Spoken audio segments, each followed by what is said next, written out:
అనంతపురం జిల్లా print electronic media సోదరులకి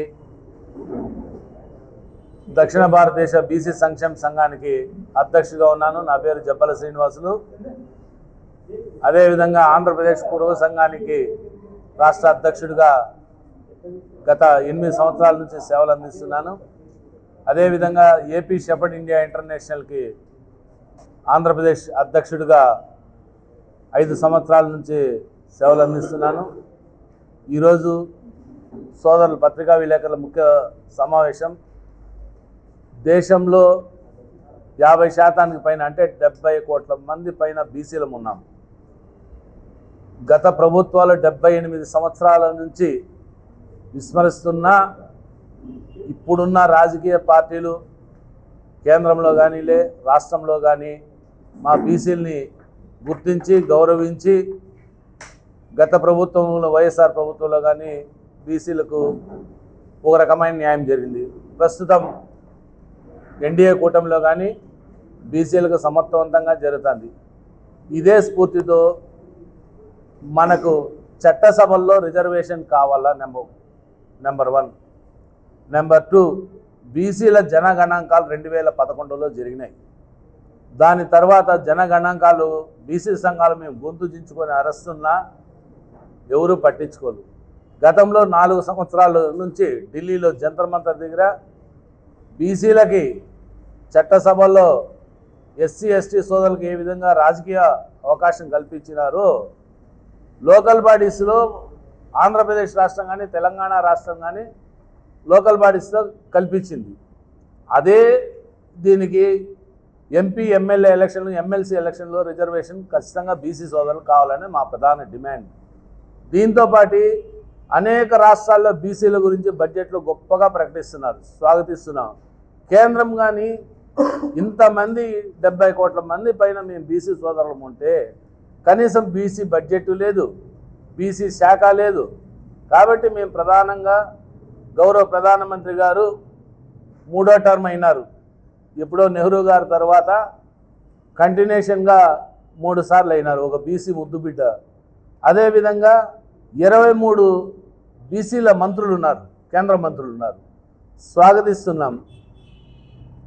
వారు చెప్పేది ఏమంటే ఆయా రాష్ట్ర ప్రభుత్వాలు మీరు నిలదీవండి, మీ బీసీ గణాంకాలు అసెంబ్లీలో తీర్మానం చేయండి, మీరు అసెంబ్లీలో తీర్మానం చేసి కేంద్రానికి పంపితే మేము తప్పకుండా పరిశీలించి మీకు న్యాయం చేస్తాము అని అనఫిషియల్గా అనధికారంగా మనకు ఇన్ఫర్మేషన్ ఉన్నది. కాబట్టి ఇప్పుడున్న బీసీ సోదరులారా, బీసీ రాజకీయ నాయకులారా, ప్రతి ఒక్కరు మేల్కొనండి. ఇది సువర్ణ అవకాశం. ఏమైనా అయినా ప్రధానమంత్రి మోడీజీతోనే మనకు రాజకీయంగా చట్టసభలో మనకు అవకాశం వస్తుంది. మనం ఇళ్లలో కూర్చుంటే మనం ఎవరు మొరపట్టుకోరు. కాబట్టి ప్రతి ఒక్కరు దీన్ని చైతన్యమై ఈ నెల 12, 13వ తారీఖున ఏపీ భవన్ న్యూఢిల్లీ అంబేద్కర్ ఆడిటోరియంలో మహామేధావుల సదస్సు ఏర్పాటు చేసినాం.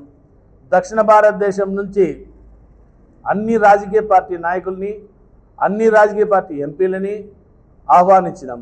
ప్రతి ఒక్కరు వారికి తెలిసిన పరిజ్ఞానం, బీసీలకు మనం ఇంకా ఏమేమి చేయాలా, మన హక్కులు ఏమేమి ఉన్నాయి. ఈరోజు మహిళా కోటా బిల్లు పెట్టారు, చాలా సంతోషిస్తున్నాం. అదేవిధంగా దాంట్లో కానీ మా బీసీ మహిళలకి 50% రిజర్వేషన్ కావాలని సబ్ కోటా కింద కావాలని చెప్పి కూర్చున్నాం. కేంద్రంలో 2 లక్షల బడ్జెట్లో బీసీ మంత్రిత్వ శాఖ ఏర్పాటు చేయాలి. బీసీ మంత్రిత్వ శాఖ బీసీల అనుభవజ్ఞుడు, ఎంతో చురుకైన వాడు, గత 45 సంవత్సరాల నుంచి సుదీర్ఘంగా పోరాటం చేస్తున్న ఆర్ కృష్ణయ్యకి రాజ్యసభ సభ్యుడు బీజేపీ తరఫున మళ్ళా 2వసారి ఎలక్ట్ అయినారు. బీసీల గురించి ఎందుకు చెప్తున్నామంటే అతనికి ఒక అవగాహన ఉండాలి. కాబట్టి బీసీలో ఎంబీసీలో ఎవరు ఏమనేది బ్రహ్మాండంగా గుర్తించినాడు. కాబట్టి ఖచ్చితంగా అతని ఆధ్వర్యంలో బీసీ మంత్రిత్వ శాఖ ఏర్పాటు చేయాలని చెప్పి మీ ద్వారా తెలియపరుచుకుంటున్నాం. ప్రతి ఒక్క బీసీ సోదరుడు ఈ కార్యక్రమం పాల్గొని విజయవంతం చేస్తే భవిష్యత్తు మన దగ్గరకు వచ్చినది.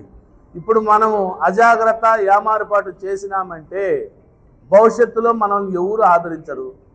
చూడండి, గౌరవ రామారావు గారు ఆ రోజు మండల్ గారిని ఆదర్శంగా తీసుకొని లోకల్ బాడీస్లో ఎంతోమంది మన బీసీ సోదరులు జెడ్పీ చైర్మన్లు అయినారు, అదేవిధంగా మున్సిపల్ చైర్మన్లు అయినారు, ఇంకా ఇతరులు అయినారు.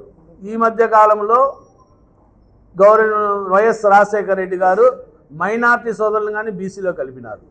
ఒరిజినల్గా ఉండే బీసీ సోదరులకే లెక్క తెలియకుండా ఉన్నది, వాళ్ళని మాలో కలిపినారు. సంతోషమే, మేము ఎక్కడ కానీ వాళ్ళని ఇది చేసేది లేదు.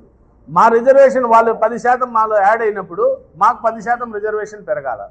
దీని మీద సుప్రీంకోర్టుకు కానీ పోయినాం. కాబట్టి ప్రతి ఒక్క ఎంతోమంది మీడియా సోదరులు కానీ బీసీ సోదరులు ఉన్నారు.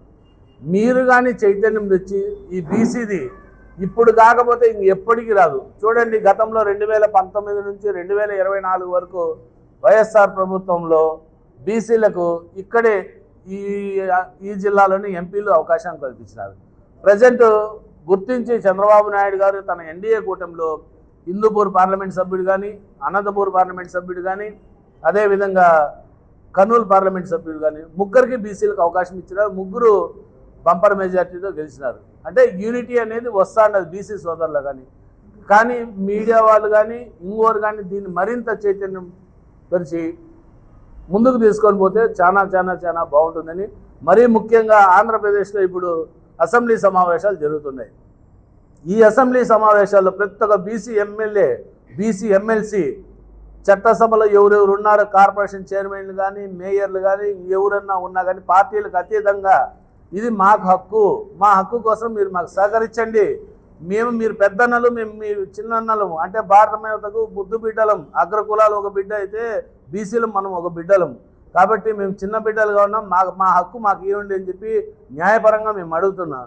కాబట్టి పెద్దలు కానీ గుర్తించి గౌరవనీయులు చంద్రబాబు నాయుడు గారు ఈ అసెంబ్లీ సమావేశాల్లో, అదేవిధంగా డిప్యూటీ సీఎం పవన్ కళ్యాణ్ గారు, అదేవిధంగా కేంద్ర ప్రధాన కార్యదర్శి, టీడీపీ జాతీయ ప్రధాన కార్యదర్శి లోకేష్ బాబు గారికి కానీ మీ ద్వారా విజ్ఞప్తి చేస్తున్నాం.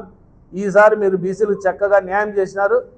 ఆ న్యాయాన్ని దయచేసి చట్ట రూపంలో అసెంబ్లీలో తీర్మానం చేసి కేంద్రానికి పంపిస్తే కేంద్రంలో పెద్దలతో మేము కొట్టాడడానికి సిద్ధంగా ఉన్నాం. మా హక్కులు మా సాధన కోసమని ఎంతవరకన్నా మేము పోరాటానికి రెడీగా ఉన్నాం. అదేవిధంగా మీ మీడియా మిత్రులు ఈ 12-13 ఢిల్లీలో జరిగే సమావేశానికి ప్రత్యేకంగా కవరేజ్ చేసి లోకల్లో ఇక్కడ ఉండే లీడర్లంతా ఎవ్రీడే ప్రోగ్రాం పెడతారు.